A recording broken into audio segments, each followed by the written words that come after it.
The Buccaneers are bringing back Todd Bowles for the 2026 season. It broke earlier this afternoon from Rick Stroud of the Tampa Bay Times after communicating with Todd Bowles that he for sure is back as the head coach for the Tampa Bay Buccaneers. This has been a big-time discussion after the season ended with the Bucs not making the playoffs. Also, too, a lot of chatter across the league of some potential names that could be the next head coach for the Bucs. That is completely wiped away, and Tampa Bay is going to roll again with Bowles, who won them 3 division titles, as he let you know on Monday. But this is a lot of question marks still left to be had. With me is River Wells, our editor at BucsGameday.com. River, your first instant reaction to this one with Todd Bowles coming back? If you want my first instant reaction, I would say it's probably that it was a mistake. There's a lot to think about, and we'll get into this for sure further down this podcast. But bringing Todd Bowles back will make a lot of other things more difficult for the Buccaneers, even with new staff changes. That's going to be a part of what we're going to talk about. But it'll be interesting to see. I think Bowles is still on the hot seat in 2026 for sure. Mm-hmm. And it's important to remember that the Buccaneers have never fired a coach mid-season under the Glazer's ownership. So with that in mind, Todd Bowles will coach 2026 for sure. But what that's going to look like is going to be interesting, I think, because they're going to have a lot of problems, I think, getting staff together and getting who they want because of Bowles' status going into next year. And I think with that in mind, that's the biggest sort of hurdle that they're going to face when they get their staff together. But maybe he's already got some people picked out. We'll see. It'll be interesting, but I'm curious to see how that ends up going, given Bowles might be a lame duck heading into next year. Mm-hmm. Well, the 4-game skid, you had the streak there. You started off the season hot. You were 6-2. Everything's looking fine. Baker Mayfield, potential MVP candidate. Josh Glazer looks like the next potential head coach for another team elsewhere. And then things start to unravel. And you could see it on the defensive side of the ball. Explosive plays from opponents. That defensive side of the ball under Todd Bowles was one of the worst we've seen for the Bucs. I mean, it was one of the worst in the league. And you brought back some veterans. You brought back Levante David on the defensive side of the ball in the linebacker room, which, he's a guy that just isn't playing to the caliber that you need him right.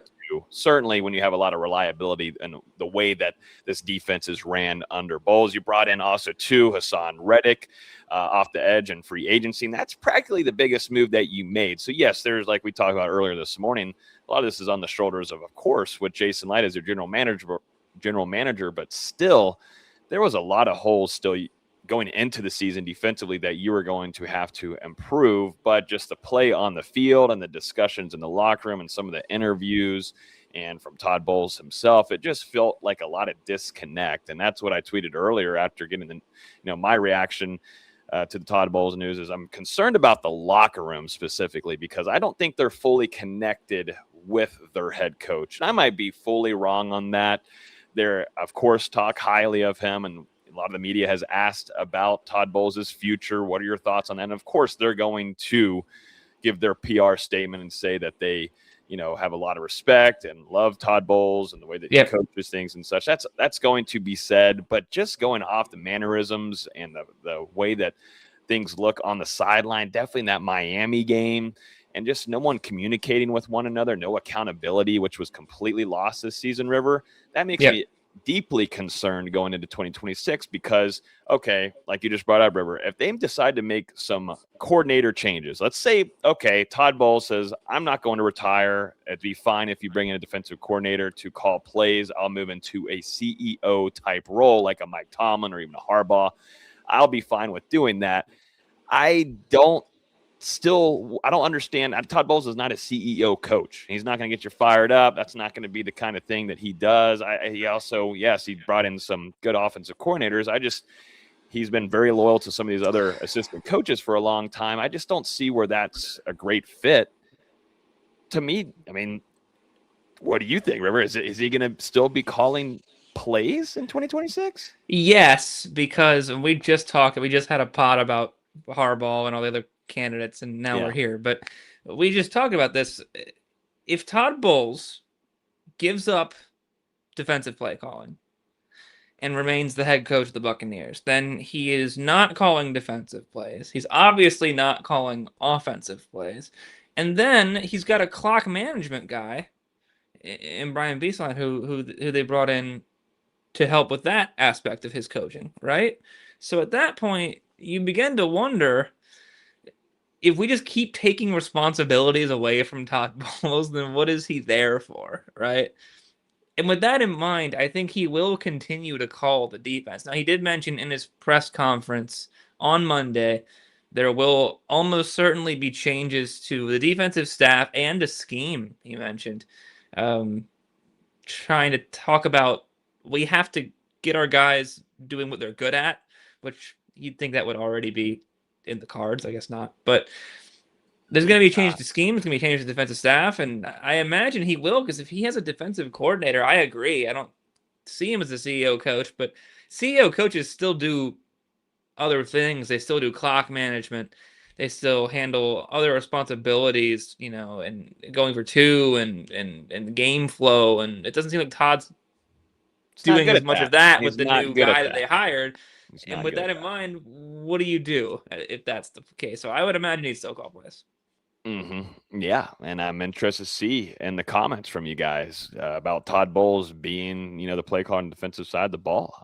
That seems to be the directions that the Glazers are fine with. If that ends up being the case, we expect for the Bucs to, of course, go after a new offensive coordinator. Once again, though, put in a pretty rough position for Baker Mayfield.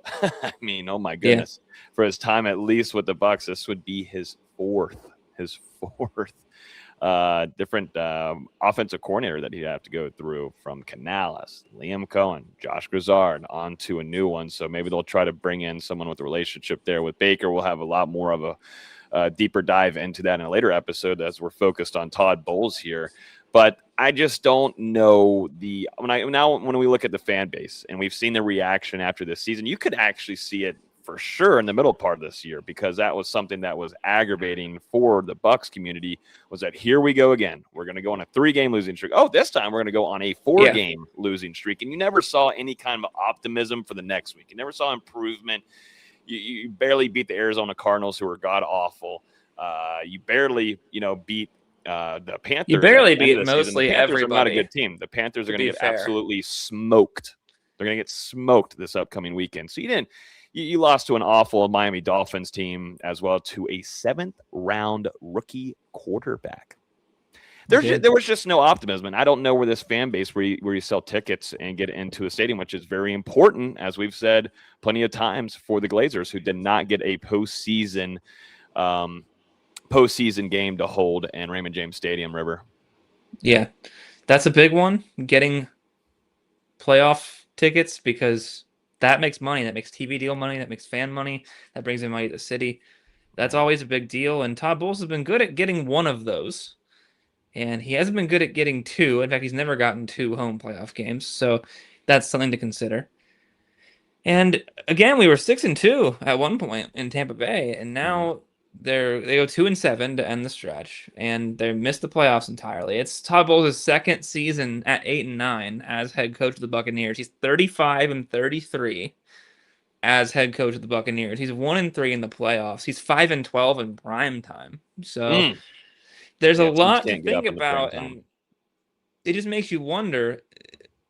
He did just get extended for 3 years before this season, so he'll be on year 2 of that next year. And the coaching pool wasn't fantastic this year. Now you got Harbaugh now entering the fray and whatnot, and so on and so forth. But do they not want to get a young, unproven candidate? Do they want what? Because otherwise, what are they waiting for? Would be my question. What are you looking to see that you haven't quite seen yet out of a Todd Bowles Buccaneers team? It feels like he's kind of approaching or hit his ceiling at that 10-7, 9-8, 8-9 sort of thing. And coaches should be like any other position. If you can get better, get better that offseason. And that's what the Tampa Bay Buccaneers decided not to do. So. Well, they didn't make enough moves in the offseason. No. Some that they hold back from in free agency outside of Hassan Reddick, and there was still question marks of how what you were going to get out of Reddick, and sure enough, not enough.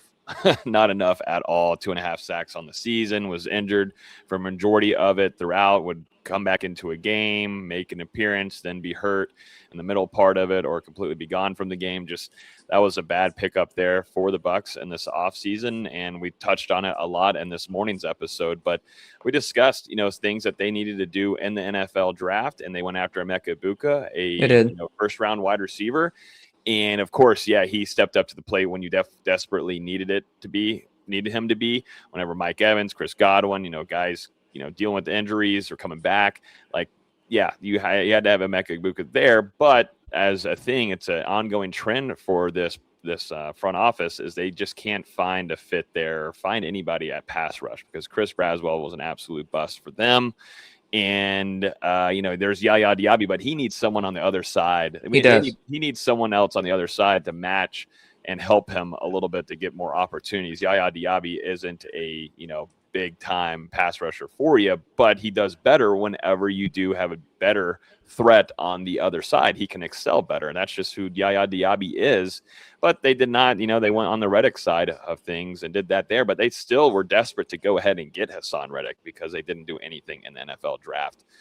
River. Then that was concerning to all of us. And of course, David Walker, but that was someone later on in the NFL draft you were going to expect for him. That was a 5th round pick, though, it would have been nice if David Walker came out and was the answer at edge rusher, but there was no guarantee that was the case. Exactly. It wasn't a surefire, hey, this guy can contribute. Right. Jason Light will draft all these players, and they'll all make the team, and 2 UDFAs will make the team every year. And they'll talk about, though the Bucs have the most homegrown talent in the NFL, but sometimes the talent's just not there. Mm-hmm. So that's something to think about as well. Any coordinator will be thinking about that too. If they want to come to Tampa Bay and call offensive play, should Josh Glazer be fired? It's kind of looking like that's going to be the case. What do you see that you like in this situation? You're probably going to get fired the year after if Bowles is sitting duck. You know that your GM's not going to be very aggressive to go get more talent because he just hasn't been in the past. So you're going to solely rely on the draft, which can be a crapshoot in general. And you're walking into a situation that's extremely unstable.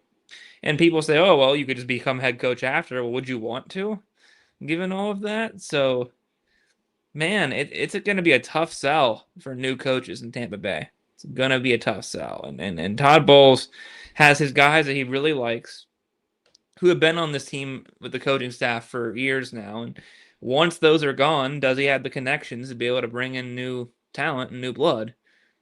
That'll be another question. So it's an interesting decision. It feels financially driven. I can't speak to that because I don't know personally, but it feels financially driven because otherwise, if it's not, then what else do you need to see? I mentioned that previously, but what else do you need to see at that point?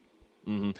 I go to last year. So Liam Cohen coaching one of the best offenses in the league for the Bucs. Baker Mayfield having a Pro Bowl year, one of the top quarterbacks in the league last year.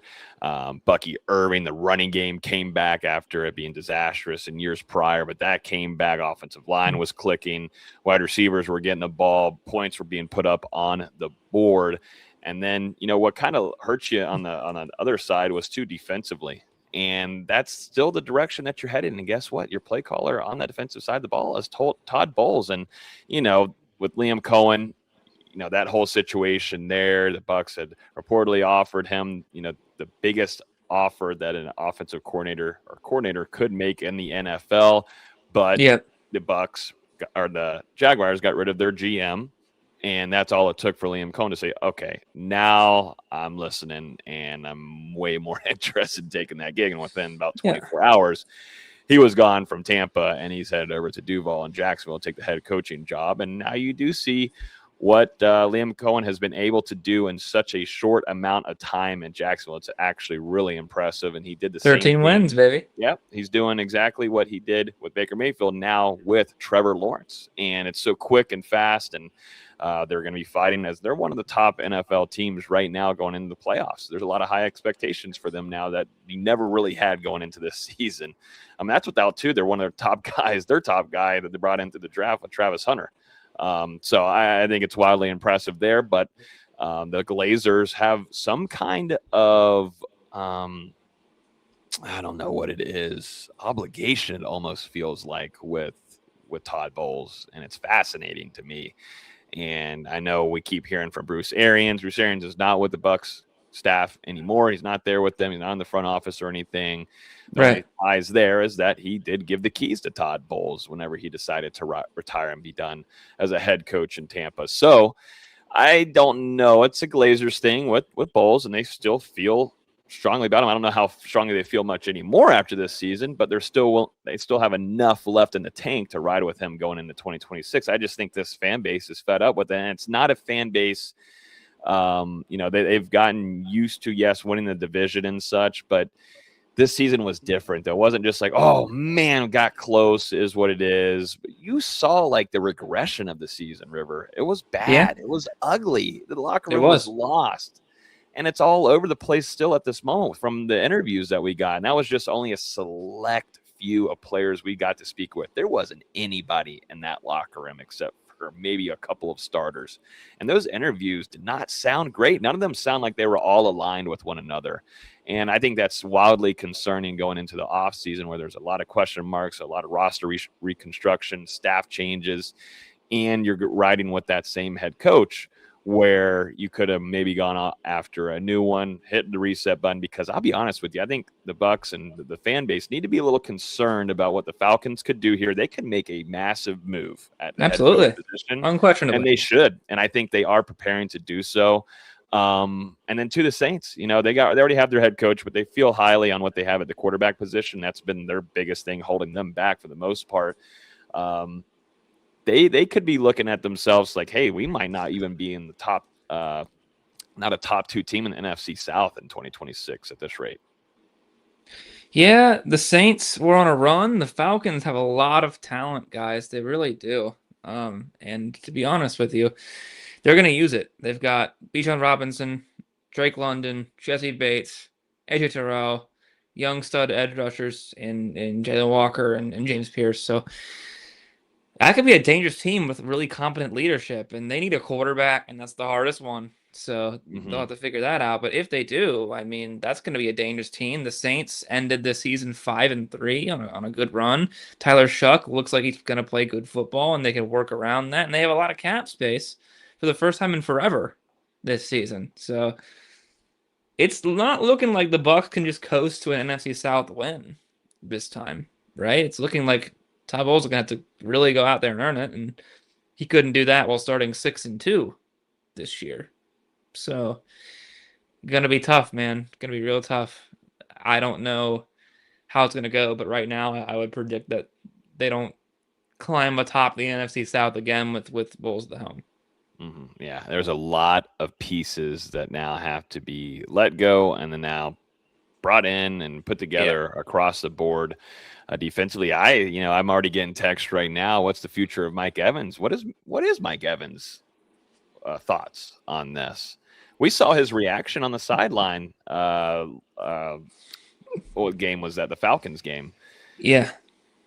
But he didn't look too happy about that defensive collapse there. No, 3rd and 28. 3rd and 28, absolutely pissed off, as he should have been. I mean, he was carrying that team to try to win that game, and all they needed at the end of the day was just one win, and that defense collapsed right in front of your face, right in front of Mike Evans' face. It did. And we were talking about it earlier today. I felt like Mike Evans would come back for another season. It just felt like, he still got some energy there, some competitiveness, but it just really is all going to depend on what they bring in at offensive coordinator. Is he tired of it too as well? We think about Baker Mayfield all the time, and that's, of course, he's the quarterback. That's going to be the main focus when you change coordinators. But man, oh man, is is Mike Evans going to get tired of this because they're not going to look for somebody in-house again. It's not going to be somebody that is, necessarily going to be the same system. You're going to bring in a new offensive coordinator. Of course, you can fit it around, your personnel and try to align it as close as you can. But this is going to be the preference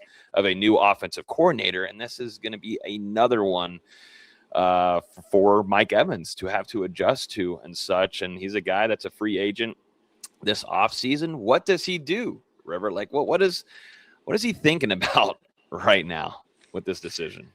I mean, I think that Evans is going to come back and play was my initial thought, right? At the end of the season. At the beginning, it seemed like he was going to retire. But now at the end, based on how his collarbone went, I think he's probably going to come back, right? Now, I mean, if you don't like Todd Bowles, that's something to think about. And if you have to learn a new offensive system, another thing to think about. And that depends on, again, what offensive coordinator candidate is going to want to come to Tampa Bay, knowing what the situation looks like.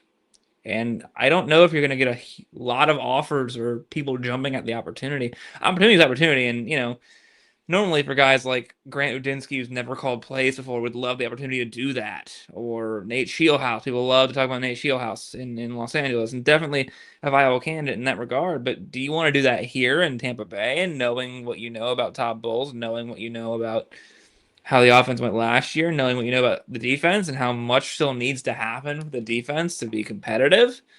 Probably not. So those are things that Mike Evans is going to have to think about. He's going to have to think about it. And right now, I still think he's probably going to stay, but new things to think about with Todd Bowles coming back. Mm-hmm. Yeah, I think it's all up in the air for a guy like him. And we've got a lot of stuff to discuss moving forward. We'll probably jump on here later on in the week regarding Josh Glazer and his future and what that looks like. And we can start looking for candidates at an offensive coordinator position for the Bucs. But this is where you're at. Bucs are bringing back their head coach. He's won you 3 division titles. We got a comment in here saying this fan base is ungrateful. 3 division titles and 1 down year, and some of you all are whining. If you're crying, what's the baby to do? Just a bunch of talking heads. Well, I would say if you want to just win division titles, that's fine. If that's the ultimate goal that you have as a football fan, that I want to win the division and do nothing else, and that's fine. But that success is fine by me. Then sure, Todd Bowles at his ceiling could probably do that for you. We could win a really bad NFC South division, and if Todd Bowles was in any other this Bucs team, I should say, was in any other division, they would not be winning division championships. They'd be out of the playoffs every year with 10-7, 9-8 records, 8-9 records twice. So exactly correct. So right here, James. If that's your goal, that's your goal. But this Bucs team wants to do more. People want more. The Bucs fans tasted a Super Bowl in 2020, an extended playoff run. In 2021, they went to the divisional round. They want more, and they think they can get it. If Baker Mayfield's the guy, why can't you do that, right? If you got the weapons and Mike Evans and Chris Collins, why can't you do that? So, I mean, I think that's a pretty conservative goal to take, especially in a division that's been the worst division in football straight up for the last 4 years. So, I mean, if that's all you want, that's all the Glazers want, then Todd Bowles can get you that, but it's not looking like he can do much beyond that. So. Yeah, James saying here, with the exception of the first division title, 8-9 and 9-8 records aren't going to win squat in any other division. And this NFC South division is not great. It's bad, it's awful, it's ugly, and it showed its true colors this year once again. But it really showed its true colors in 2025. It is not competitive. It's not. And if that's fine, if that's what Glazers and maybe just a few fans like Ryan want it to be and just win you a division, then so be it. That's what you want to be. But right. I don't like River said, though, when you go and you win in the Super Bowl like you did in 2020, and also to put a lot of resources into doing that, bringing in guys like one of Tom Brady, Gronkowski in there, Leonard Fournette, like, okay, you're going all in and you want to make a move for a, Super Bowl. And now, those expectations have risen. And, you still have a lot of talent on this team, too. You have talent there to work with now. You have talent on offense. Yeah. Now You I was going have to say it very showed little talent on defensively. defense. Defensively, you're in trouble. Defensively, And again, any other coordinators or coaches who want to go here are going to have to know that you're going to need a lot of help on that side of the football. A lot of help. and that's where the agreement between that new coordinator or whatever. Well, I mean, it's still going to be Todd Bowles if he's. There's got to be a change there on the outlook. Maybe Bowles did want more players in free agency, or Jason Light, though, doesn't really show that he wants to go after some of those guys in free agency. But that was a big miss, and we covered that heavily at BucsGameday, was that, before the trade deadline, they didn't make any moves. There was no moves being made there. The only biggest moves they really made was in the special teams, and that did not do well for you. Brought in one of the best special teams players, and he did make a play for you this last Sunday. That's true. That was or last Saturday, I mean to say. But that's about it. That's all you got there. That and everything else outside of that, special teams was an absolute disaster. Yada yada yada. We can keep going on about that, but no doubt the Bucs will have to make serious moves. And definitely it's all sided. Majority is on the defensive side of the ball. And it was really aggravating, I'm sure, because we harped on it a whole ton. River, you and I were at training camp and such. And you're like, man, you're bringing all these pieces back. You're bringing that whole offense back for another season. But you didn't bring your coordinator with you. And we're starting to really find out that Liam Cohen was the true heartbeat of what that offense was able to do with the talent that he was given. It was Liam Cohen, and a first year play caller. That was a major risk. That was always going to be a risk for the Bucs to take. They wanted to do that because they wanted to have Baker Mayfield still ride with that system that he knows and make things easier for him. But you could tell throughout the middle of the season, though, Baker had some question marks moving forward on some things of how that offense was being ran, and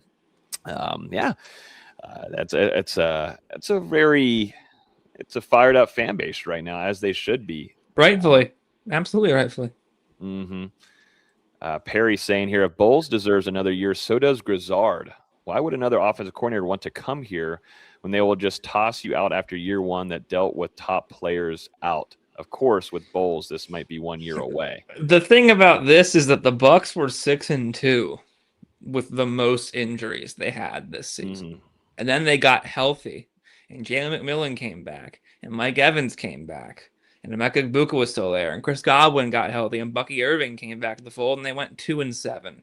Yeah, it got worse. It actually got worse. It got worse. I think Ira from Joe Bucs fan brought that up to him on the presser on Monday. River, he said, "Hey, what happened though after that collapse after the bye week, where you started bringing back players that were injured, and they slowly started coming back, and everybody was waiting for Bucky Irving to get back, but then." They got worse. Started to get worse. So Josh Glazer, I think, had all the tools at his disposal at the back end of the year when it mattered the most, and didn't do much with them. And I think the mark of a great offensive coordinator is the ability to make changes and still be effective when faced with adversity like injuries, because it's the NFL. And Liam Cohen had a lot of injuries during his tenure in Tampa Bay as well, and they were a top 5 offense the whole year. So Glazer, I think, could get another chance further down the line. He's very young. He's working under a lot of really talented offensive minds, but I do anticipate he probably will not be the offensive coordinator going forward. Now, to your point, Perry, you said, why would another OC want to come here?